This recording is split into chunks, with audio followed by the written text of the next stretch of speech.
અને ટોટલ 4 જાતના દાખલા આવે છે. તો આપણે પહેલાં તો કયા કયા દાખલા આવે છે એ કરી નાખીએ. તો પહેલાં દેખો, પહેલાં એક આવે છે બાયોગેસનો.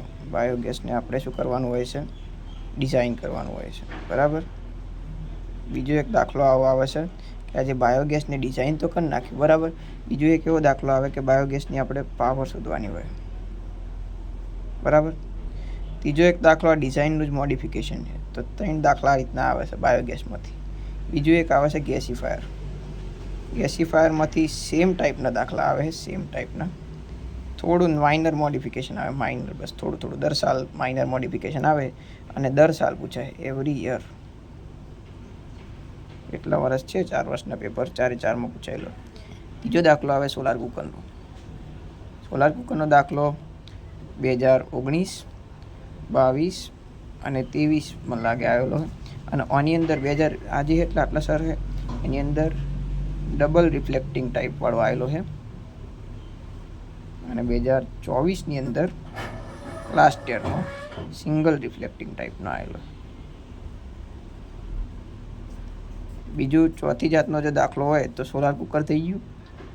હવે ચોથી જાતનો દાખલો એ કેવો? ચોથી જાતનો દાખલો આવે છે વિન્ડમિલનો.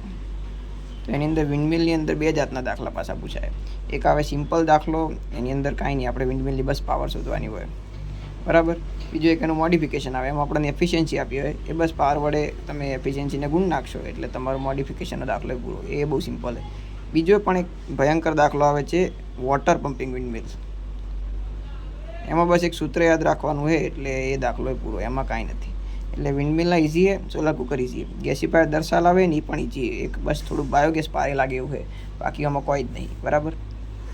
તો સૌથી પહેલાં હું ગેસીફાયરના દાખલાની વાત કરું તો ગેસીફાયરનો દાખલો રહ્યો ને કે કઈ જાતનો આવે ને કેટલો આવે, બસ એટલું જોઈ લો એટલે વાત થાય પૂરી, બરાબર. આની અંદર કંઈ સમજવાનું છે જ નહીં. સમજવાનું હોત તો સમજાવી દીધું હોય, પણ કશું જ નહીં. ઓકે, હું પહેલાં દેખાડી દઉં તમને કયા પેપરમાં કેવો પૂછાય છે, એ પ્રમાણે તમે જાતે ગણ નાખજો, તમારે આવડી જશે, કશું જ નહીં આમાં. હું પહેલાં કહું, તમારે ગેસીફાયરના જો દાખલા ગણવા હોય ને તો એક જ જાતના આવે, કહી દીધું, એક જ જાતના. તો હું કહું પહેલાં 2019નો તમે ગણજો, કારણ કે સૌથી ઇઝી, સૌથી સિમ્પલ દાખલો 2019નો. પછી તમે રહ્યા ને 2023નો ગણજો.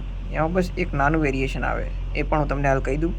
પછી તમે 2024 પકડજો, લાસ્ટ યર, અને પછી 2022 પકડજો. તમારે ગેસીફાયરના દાખલા શીખવા હોય ને તો આ ક્રમ છે, બરાબર. આ ઇઝી છે, એના ધીમે ધીમે હાર્ડ થતું જાય. 2022નો દાખલો સૌથી ભારે હતો, એટલું કહીએ. એટલે ભારે જ ના કહેવાય, લેન્ધી હતો, થોડું 2 સ્ટેપ વધારે ઉમેરાય, થોડું વધારે ધ્યાન રાખવું પડે. તો હું તમને એકવાર દેખાડી દઉં કે ગેસીફાયરનો દાખલો કઈ રીતે ગણાય. તો આ જો 2024નું આ એટલે એક જાતનું કહેવાય ને દાખલો, સૂત્રો જ છે, બસ તો લખવા ખાતર લખાઈ ગયું. અને 2023માં આટલા મોડિફિકેશન હોય તો હું તમને દરેક મોડિફિકેશન સમજાવી દઉં પહેલાં તો દેખો, ગેસીફાયરનો દાખલો આપણો મોટો આવશે ભારે ભરકમ. આમાં કોઈ જ નહીં, 4 વસ્તુ વધવાની હોય છે દરેક દાખલાની અંદર. પહેલી ફૂડ કન્ઝપ્શન, બીજી ક્વોન્ટિટી ઓફ ગેસ પ્રોડ્યુસ્ડ, ત્રીજી વોલ્યુમ ઓફ રિએક્ટર, ચોથી એરિયા. હવે જ્યાં એરિયા મળ્યું એ એરિયાને એરિયાનું સૂત્ર હોય ડાયામીટર πd²/4. તો બસ ડાયામીટર શોધવું હોય તો એરિયાને મૂકી દેવાનો એટલે તમને ડાયામીટર મળી જશે. અને હવે તમે આ એરિયા શોધ્યો છે અને વોલ્યુમ શોધ્યો છે, તો વોલ્યુમ અપોન એરિયા કરશો તમને હાઇટ મળી જશે. એટલે આ 2 વસ્તુ મળી જાય તો આપણો ગેસીફાયરનો દાખલો પૂરો થઈ જાય. તો આટલું જ ગેસીફાયરના દાખલામાં કરવાનું હોય, બરાબર. હવે હું એક વસ્તુ કહું કે સૌથી પહેલાં 2019નો દાખલો તમે જોશો ને તો શું શું આપ્યું હશે એ તમને સમજાવી દઉં. તો આ છે 2019 અને 2019નો દાખલો છે આ.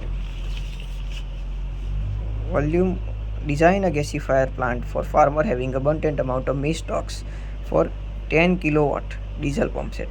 હવે આ પાવર આપી છે કિલોવોટ, બરાબર. પાવરને કિલોવોટમાં જ રાખવાની છે, ફેરવવાની નથી, બરાબર. કિલોવોટમાં જ રાખવાની છે. પછી for 6 hours a day, એક દિવસમાં 6 કલાક માટે.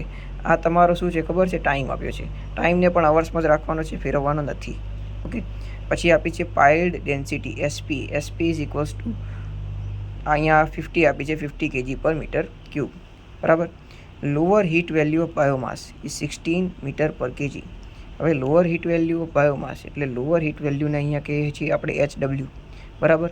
હવે જો આ દાખલો મેઇઝ સ્ટોકનો આવે તો લોઅર હીટ વેલ્યુ લખ્યું હશે, પણ જો આ દાખલો વુડવાળો આવી ગયો તો તમારે કેલરીફિક વેલ્યુ ઓફ વુડ એવું લખ્યું હશે. એકવાર દેખાડી દો. તો દેખો, આ 2024નો દાખલો છે. 2024ના દાખલાની અંદર જોઈ શકો છો તમે કે આ વુડવાળો દાખલો હતો. તો આની અંદર આપણને એવું આપ્યું હતું કે એવરેજ કેલોરીફિક વેલ્યુ ઓફ ફૂડ. તો આ જે છે આ તમારું HW બની જશે. અને હંમેશા એક વસ્તુ યાદ રાખવાની કે HW ને મોટે ભાગે મોટું જ હોય, મોટું હોય HW હશે અને નાનું હશે તમારું હશે HG. ઓકે, મોટું હશે HW હશે, નાનું હશે HG. આટલું યાદ રાખી લો એટલે વાત થાય પૂરી. તો બસ જે મોટું હોય એ તમારી હીટ વેલ્યુ હશે HW અને નાનું હશે એ HG હશે. બરાબર, બે વસ્તુ ખબર પડી છે. બરાબર, આ બે વસ્તુનો આગળ ઉપયોગ આવશે, આપણે જોઈએ. પછી આપ્યો હશે તમને SGR, એ ગેસિફિકેશન રેટ અથવા તો ગેસિફિકેશન રેશિયો. બરાબર, આ રહ્યું ને સ્પેસિફિક ગેસિફિકેશન રેશિયો. ના આપ્યો હોય ને, ના આપ્યો જ હશે મોટા ભાગે. અહીંયા 150 આપ્યો છે, અમુકમાં 120 આપ્યો હોય છે. ના આપ્યો હોય તો 150 અઝ્યુમ કરી લેવાનું. બરાબર, પછી આપી હશે, જો આ ઇઝી દાખલો હશે તો તમને બંને એફિશિયન્સી આપી હશે, ગેસિફિકેશન એફિશિયન્સી અને ઓવરઓલ એફિશિયન્સી. ઇઝી દાખલો હશે તો આ આપી હશે, આ આપી હશે. તમારે ડાયરેક્ટ પહેલું સ્ટેપ આ હશે, બીજું આ, ત્રીજું આ, ચોથું આ, સીધું અહીંયા દાખલો પૂરો થઈ જાય. પણ જો ભારે દાખલો હશે, ભારે એટલે લેન્થી, તો કાંઈ નહીં, તમારે આ બે નહીં આપી હોય ને તમારે શોધવાની હશે. શોધવા માટે તમને બે વસ્તુ આપી હશે, એક આ એફિશિયન્સી ઓફ પંપ આપી હશે અને એક કાર્ય આપ્યું હશે આ રીતનું, 1 kg બાયોમાસ આટલો પ્રોડ્યુસર ગેસ બનાવે છે. બરાબર, તો આ વોલ્યુમ ઓફ ગેસ લિક્વિડ અને આ હે માસ ઓફ બાયોમાસ. તો પહેલી એફિશિયન્સી શોધવી હોય NG ગેસિફિકેશન એફિશિયન્સી, તો એના માટેનું સૂત્ર છે HG જે નાનો હોય અપોન HW જે મોટો હોય. બરાબર, નાનો ભાગ્યા મોટો ગુણ્યા વોલ્યુમ ઓફ ગેસ ફ્લુઇડ, એટલે અહીંયા 2.5 મીટર ક્યુબ આવશે, એટલે અહીંયા 2.5 મૂકી દીધા. અને માસ ઓફ બાયોમાસ એ 1 kg છે એટલે નીચે 1 kg મૂકી દીધું, ગુણ્યા 100.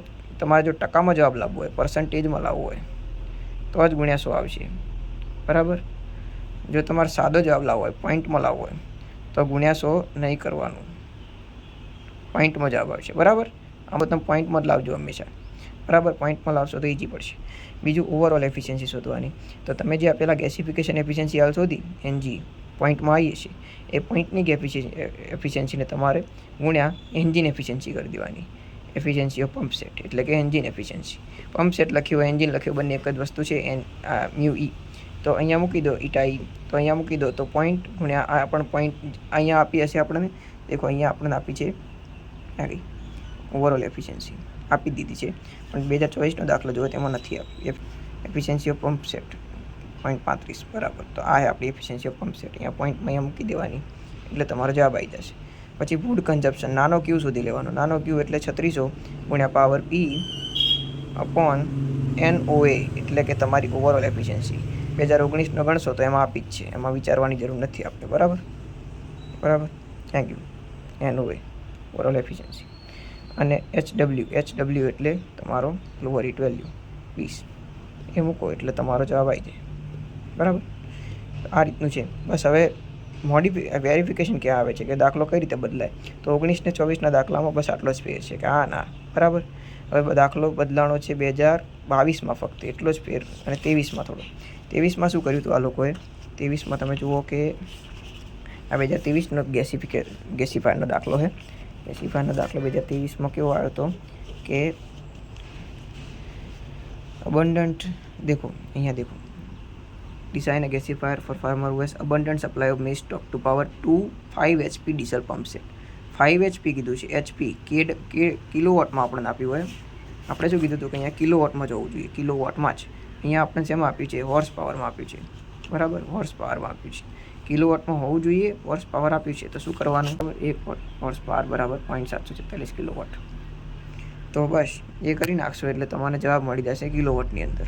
પાછો એક પંપ સેટ નહીં, આવા 2 પંપ સેટ આપે છે તો ગુણ્યા તમારે 2 કરવું પડશે.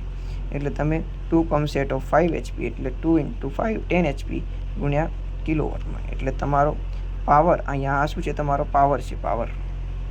બરાબર, અને આ દાખલાની અંદર SGR 120 આપ્યો છે એટલે આપણે અઝ્યુમ કરવાની જરૂર નથી.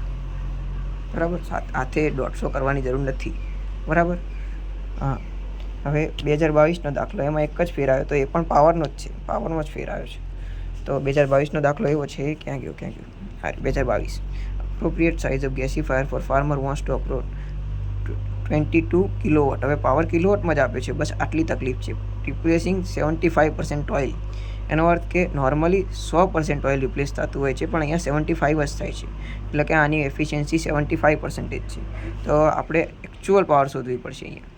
તો 22 kilowatt into 75% any efficiency, actual power equal to power of pump into efficiency. તો 75% ઓઇલ છે તો એની એફિશિયન્સી હશે 0.75 અને તમારો જે પાવર આપ્યો છે તો તમારો પાવર અહીંયા કેટલો આપ્યો છે 22 કિલોવોટ.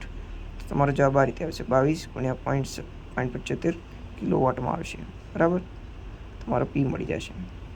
આ દાખલાની અંદર આ છે અને આ છે. બરાબર, આટલી ખબર હોવી જોઈએ, બાકીનો દાખલો તમારે આવડી જશે.